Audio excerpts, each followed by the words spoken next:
आपने तो कहा था जिस दिन कॉलेज खत्म हो जाए मैं आपको ज्वाइन कर लूं। मुझे लगा आपने इसलिए बुलाया है। शादी का क्या है? You want to marry me?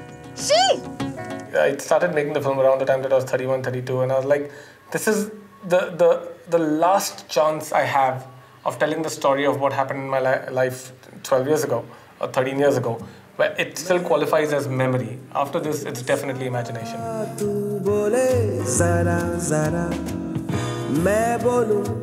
The whole idea of friendship turning into love and love turning out to be friendship was interesting because it's just exploring the whole conundrum between friendship and love.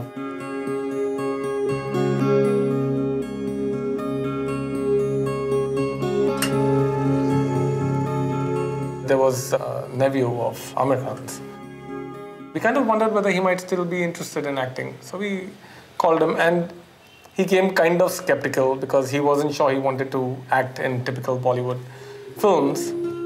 We both spoke a sort of younger, more contemporary language. We were both into similar kinds of cinema, and even before the screen test, I knew I'd found the guy who was going to play Jay. I thought he looked nice. I thought he looked pleasant, and but I really thought he was perfect for the part. मुझे लड़ना नहीं था, पर तूने कोई choice नहीं छोड़ा. It just turned out to be a bonus that girls found him so absolutely adorable. Bet. Oh, poor baby. तो फिर अब आगे क्या? हाँ? Further studies या? सोचा नहीं आंटी. कॉलेज के 5 साल कहाँ निकल गए पता ही नहीं चला. फोन पे बेटा, फोन पे. Janelia was the only question mark. She spoke Hindi, but not very well. But she had one fantastic quality, which is she captured that whole wildcat, passionate quality of Aditi's fantastically.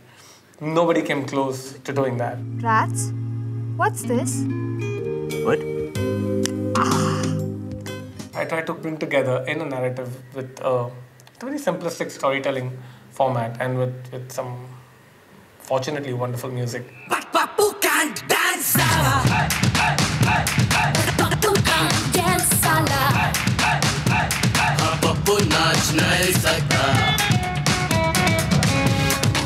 The first credit I ever had on a Hindi film was not as a scriptwriter, was as a lyricist, actually. I was also a tremendous fan of Rahman, as who in India hasn't been in the last 20 odd years. And sometimes you have to be very careful when you're working with A.R. Rahman because sometimes you get attached to the simplicity of the initial melody that you heard.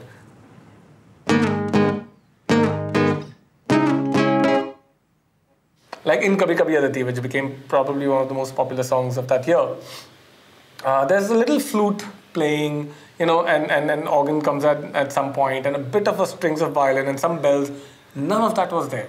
For the longest time, the entire song was just a groove and a voice, and the guitar riff.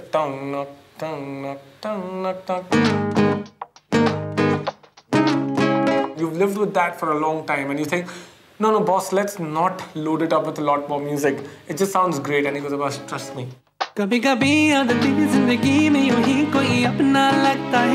There's losing its simplicity. He goes, if I had a penny for every time I've heard that from my directors, and all of them, Abbas, trust me, I will not kill your song. I will not spoil it.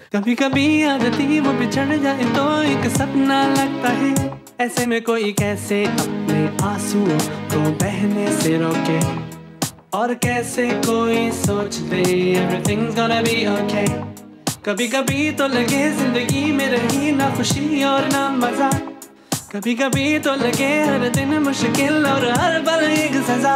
ऐसे में कोई कैसे मुस्कुराए, कैसे हंसते खुश होके, और कैसे कोई सोच. But I needed to get that out of the way so I could get down to assassins and godfathers and the consigliaries. So, although it didn't pan out, I'm working on one more romantic comedy. But again, I'm swearing it's my last.